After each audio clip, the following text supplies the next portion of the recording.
Je ne peux dire qu'amen. Mais malgré que vous faites ceci, si vous êtes rattaché à la grande prostituée, vous êtes perdu. Sortez du milieu d'eux afin de ne pas participer à leur fléau. Et quand le Seigneur viendra chercher sa véritable église, qui n'est pas bâtie par les mains d'un homme, parce que ces fausses églises qu'ils appellent l'église, c'est des bâtiments. Quand Jésus va venir chercher son église, ça sera les hommes et les femmes qui sont dans ces églises. Ça ne sera pas un bâtiment fait de main d'homme. Et d'abord, la parole de Dieu nous dit que Dieu n'habite pas dans des bâtiments faits de main d'homme. Le Seigneur, les disciples du Seigneur disaient au Seigneur Jésus-Christ, « Oh Seigneur, quelle est belle pierre, que c'est beau. » Le Seigneur, il dit, voyez-vous, il ne restera pas pierre sur pierre qui ne soit renversée. Parce que Dieu avait un temple en vue. C'était notre corps. Savez-vous pas que vous êtes le temple du Saint-Esprit, qui dit le Seigneur, et que l'Esprit de Dieu habite en vous? Pas les esprits de Dieu, comme si Dieu était trois esprits. L'Esprit de Dieu habite en vous. La parole de Dieu nous dit que nous sommes tous abreuvés d'un seul esprit. 1 Corinthiens 12, 13. Et qu'il demeure en nous par l'Esprit. 1 Jean 4, 13. Et que celui qui s'attache au Seigneur, 1 Corinthiens 6, 17, est avec lui non pas trois esprits, pas de Trinité, mais un seul esprit, puisque Dieu est esprit. Et Jacques 2, 19 nous dit, tu crois qu'il n'y a qu'un seul esprit? Les démons le croient aussi et ils tremblent. Alléluia. Donc voyez-vous, il n'y a pas de Trinité. Je vais vous faire voir quelque chose. Je ne sais pas si vous allez le voir, mais je voudrais vous faire voir. C'est une statue catholique. Et cette statue catholique, vous verrez qu'il y a trois doigts qui représentent Père, Fils, Saint-Esprit, trois personnes distinctes, repris par le protestantisme, mais qui représentent aussi, comme la parole de Dieu nous dit, le 3 x 6. 666. Babylone la grande. Je ne sais pas si vous voyez ces trois doigts. Je ne sais pas. Hein, je ne sais pas, là, par ici, trois doigts, voyez-vous. Mais ces trois doigts-là, vous les retrouvez partout. Partout dans les temples catholiques, sur les places publiques, sans vous en rendre compte. C'est partout. Oui, c'est partout. Alors le Seigneur, ce qu'il veut, eh bien, c'est qu'on sorte du catholicisme. Et si on sort du catholicisme, alors là, et puis qu'on marche selon la vraie doctrine, bien sûr, que vous avez reçue, alors là, eh bien, vous serez sauvés. Alléluia. Mais il faut sortir. Oui, il faut sortir. Je vais vous dire pourquoi qu'il faut sortir. On va étudier un peu la parole de Dieu plus profondément. Plus profondément, on va étudier la parole de Dieu et vous allez savoir de vous-même pourquoi qu'il faut sortir. Et de savoir qu'il n'y a qu'un seul Dieu. Écoute, ô Israël, de Deutéronome 6.4. L'Éternel est un. Un Dieu. Pas trois, ni quatre, parce qu'ils ont déifié aussi Marie. On pourra en mettre même 5 encore si vous voulez avec les catholiques. Parce que les catholiques qui disent qu'il y en a 3, ils ont déifié Marie, ça fait 4. Et la parole de Dieu nous dit dans Jean 1.1 que la parole était Dieu. Donc vous pouvez faire aussi un cinquième Dieu. Non, il n'y a pas de cinquième Dieu. Il n'y a pas 3 dieux, il n'y a pas 4 dieux. Il y a un seul Dieu, un seul. Jacques 2.19 nous le dit, tu fais bien de croire qu'il n'y a qu'un seul Dieu. Et Dieu est esprit, un seul esprit en nous. Abreuvé d'un seul esprit, alléluia. Oui, alléluia. Ésaïe, quand il a vu le Seigneur sur son trône, Ésaïe 6, 1 à 5, il n'a pas vu 3 dieux sur le trône. Partout, la parole de Dieu nous dit qu'il n'y a qu'un seul Dieu. Et ce Dieu-là qui est invisible, la parole de Dieu nous dit qu'il a été manifesté en Jésus-Christ. Manifesté en Jésus-Christ. Et Dieu s'est fait chair. Dieu n'est pas chair, non, mais Dieu a été manifesté dans la chair. Alléluia. Dieu a été manifesté dans la chair, c'est pas moi qui le dis. 1 Timothée 3,16. Oui, Dieu a été manifesté dans la chair. Alléluia. Amen. La parole, Jésus-Christ, qui est Dieu, a été manifesté dans la chair. Et la parole a été manifestée dans la chair. Alléluia. Donc il n'y a pas 3 dieux. Il n'y en a pas 10. C'est les païens, ça. Vous savez que les 3 dieux, les 3 dieux les 3 dieux catholiques, eh bien, c'est les 3 dieux d'Égypte. Vous pouvez regarder, il y a des sites sur YouTube, vous mettez 3 dieux. Vous allez voir ce qui va vous sortir. Sur YouTube, mettez 3 dieux, ou vous mettez la triologie des dieux, ou des choses comme ceci. Vous allez voir qu'il y a des gens aussi qui ont recherché et qui nous font voir que ça vient d'Égypte. Repris par le catholicisme. Parce que l'Égypte adorait les dieux par 3. Le bouddhisme aussi. Trimurti, le dieu à 3 têtes. Voyez-vous?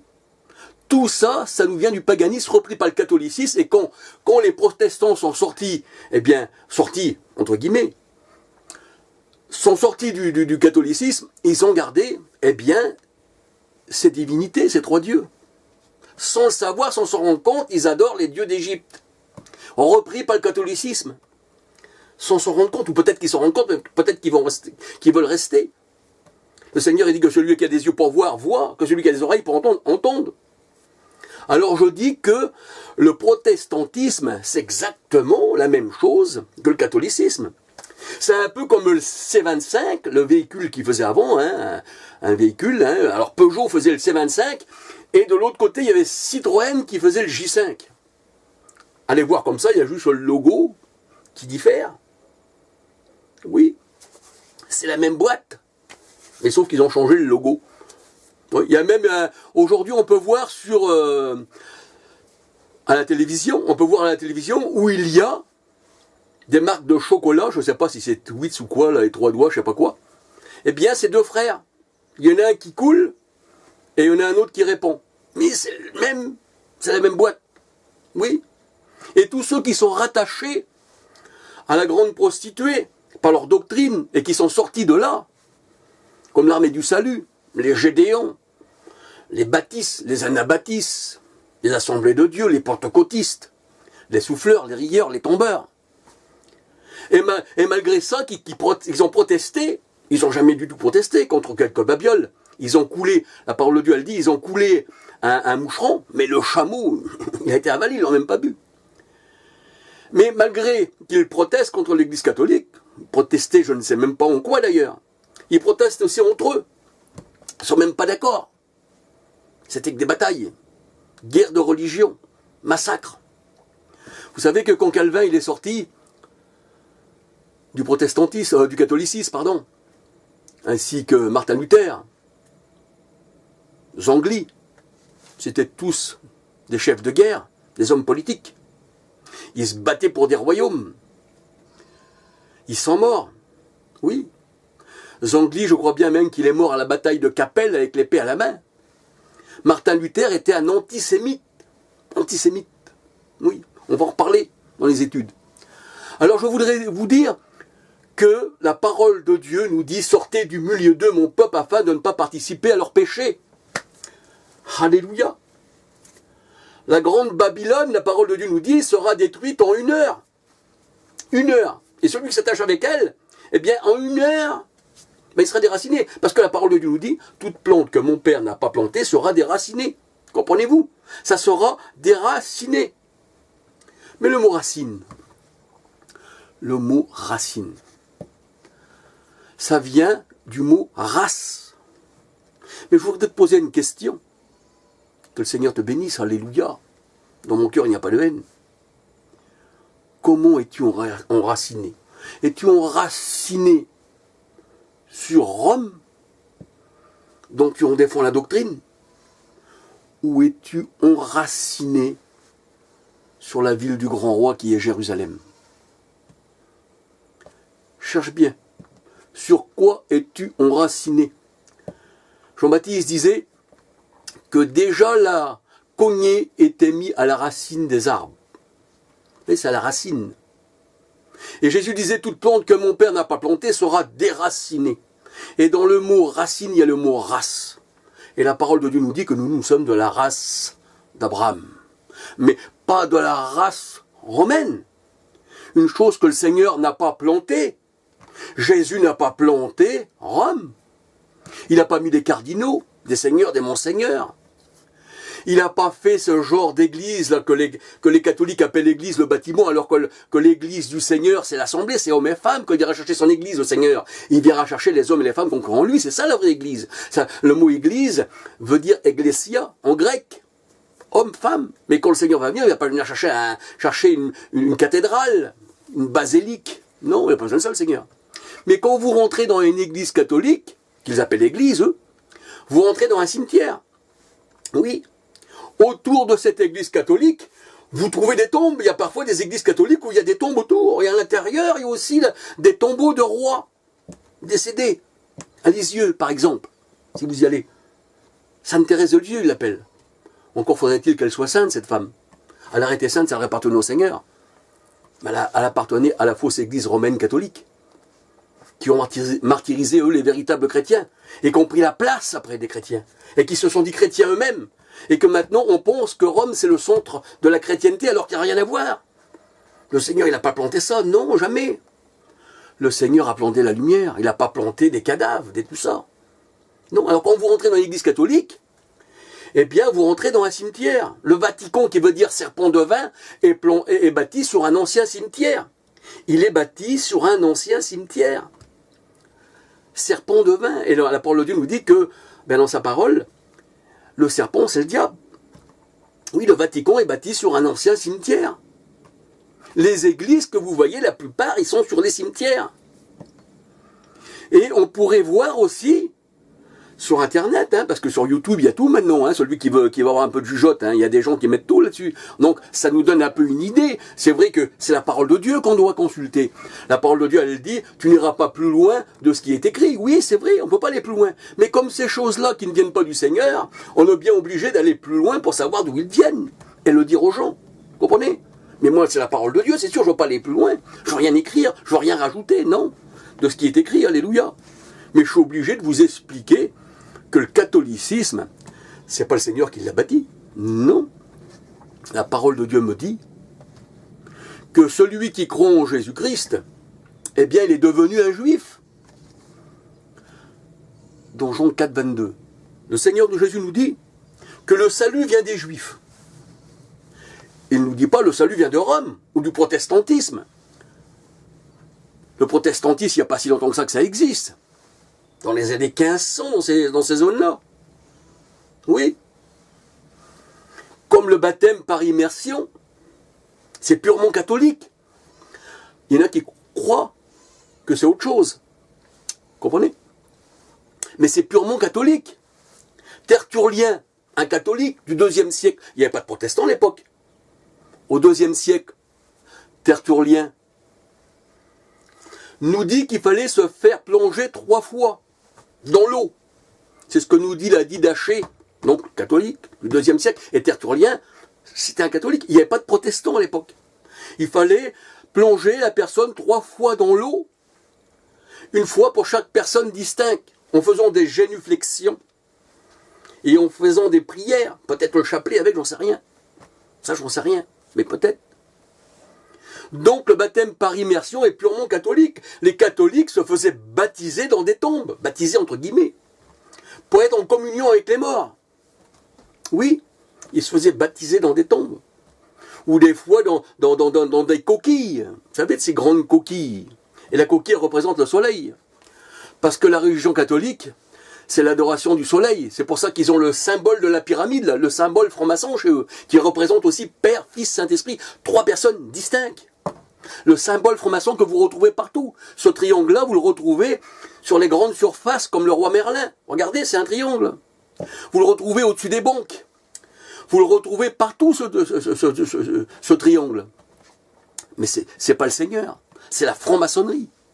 C'est tout ce que vous voulez. C'est pas planté par la parole de Dieu, c'est planté par la parole des hommes. Et ça sera déraciné. Et la parole de Dieu nous dit, malheur à l'homme qui se confie dans un homme. Aujourd'hui, toi qui te dis pasteur, que le Seigneur te garde et qui t'emmène à la vérité, tu n'emmènes pas les gens, les personnes à Jésus-Christ. Tu les emmènes à la grande Babylone, qui sera détruite en 1 heure. Et tu seras détruit avec. Parce que le Seigneur t'a pas envoyé pour faire des disciples à Babylone. Le Seigneur t'a envoyé pour faire des disciples à la vraie église que Jésus a bâtie. Jésus était juif, pardon. Le salut vient des juifs. Il ne vient pas d'ailleurs. Alléluia. Jean 4, 22, le salut vient des juifs. Alléluia. La parole de Dieu nous dit que les oracles leur ont été confiés. Romains 3, 2. Les oracles ont été confiés aux Juifs, n'ont pas été confiés aux Romains. Non, sors du milieu d'eux, mon peuple.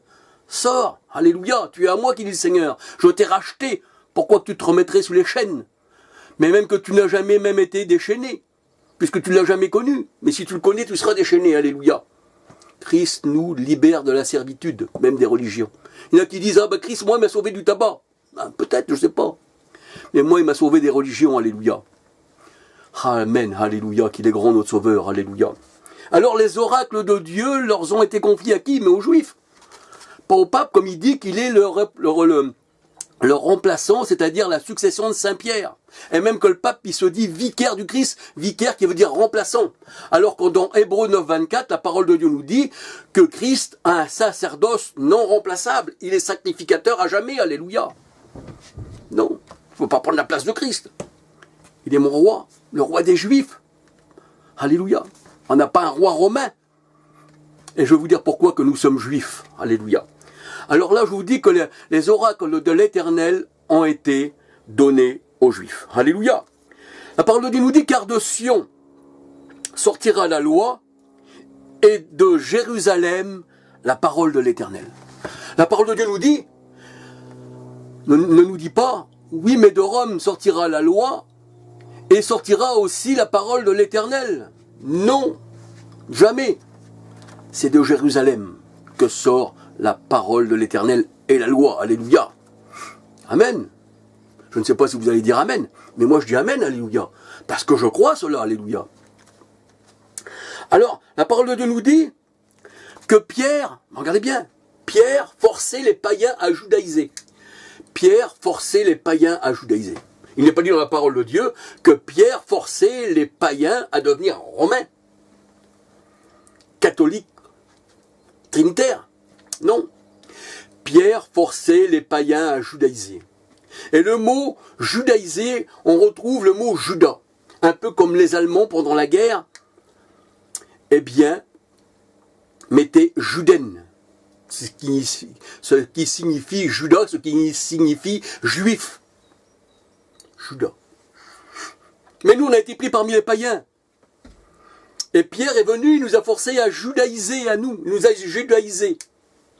Et il ne nous a pas fait de nous des Romains, avec une doctrine romaine, avec un baptême romain. Non. On est juifs. On est devenu juifs parce qu'on a pris tout ce qui était des juifs et on l'a accepté. Alléluia. Et Jésus est le roi des juifs, il est mon roi. Alléluia. C'est pas le pape mon roi, c'est le Seigneur. Alléluia. Donc, nous avons pour roi Jésus-Christ, le roi des Juifs. Alléluia. Et judaïser, quand Pierre forçait les païens à judaïser, c'est-à-dire qu'il cherchait un peuple destiné à Jésus-Christ. Et pas destiné à Rome. Non, à Jésus-Christ. Parce que Jésus est mon roi, alléluia. Est-ce qu'il est votre roi? Je ne sais pas. Est-ce qu'il va devenir? J'espère bien. J'espère que le Seigneur coupera vos chaînes de servitude. Et que vous reviendrez au bon berger de vos âmes, qui nous dit le Seigneur, la parole de Dieu. Voyez-vous? Alors Pierre forçait les païens à judaïser. Alléluia. Ceci est écrit dans Galates 2,14. Galates 2,14. Pierre, eh bien, forçait les païens à judaïser. Alléluia. À se convertir, à être juif. À accepter la religion juive. Vous savez, un musulman, quand il parle, il fera tout pour faire un autre musulman. Ça aurait été un païen, on dit il est devenu musulman. Ça aurait été un bouddhiste qui aurait parlé, on aurait dit, eh bien, cet homme-là, il a entendu la voix du Bouddha, et il s'est mis bouddhiste. Nous, on a entendu la voix du Christ qui est juif, c'est lui, on est devenu juif, ce qui signifie Judas. On fait partie de la tribu de Judas. Mais on ne fait pas partie d'une église, d'une fausse église qui se dit de Christ, mais qui a martyrisé les véritables chrétiens, et qui en a pris la place. Le Seigneur, il dit que ceux-ci, ce sont des loups. Et la louve romaine, c'est bien ça. Il y a, eh bien, en dessous de la louve romaine, si vous regardez bien, il y a deux jumeaux.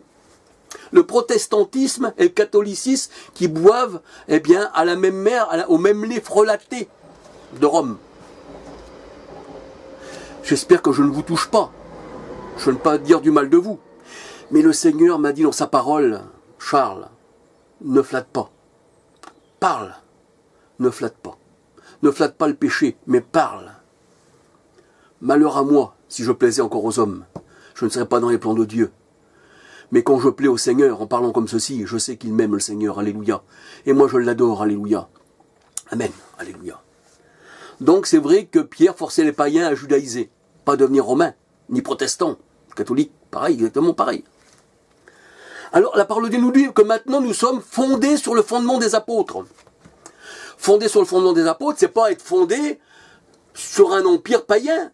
Empire, ça veut dire empereur, Constantin Ier. Empire, on pourrait dire aussi que ça empire, oui, c'est derrière ça empire. C'est pas en bien, ça empire, ça a empiré, ça s'est aggravé. Parce que tous les ans, chaque semaine, eh bien, il y a toujours quelque chose qui rentre de nouveau chez les catholiques. Oui, ça empire. C'est malheureux. Que le Seigneur vous bénisse abondamment. Je ne dis pas ça pour vous fâcher. Je ne dis pas ça pour vous blesser. Je dis ça pour vous ouvrir les oreilles.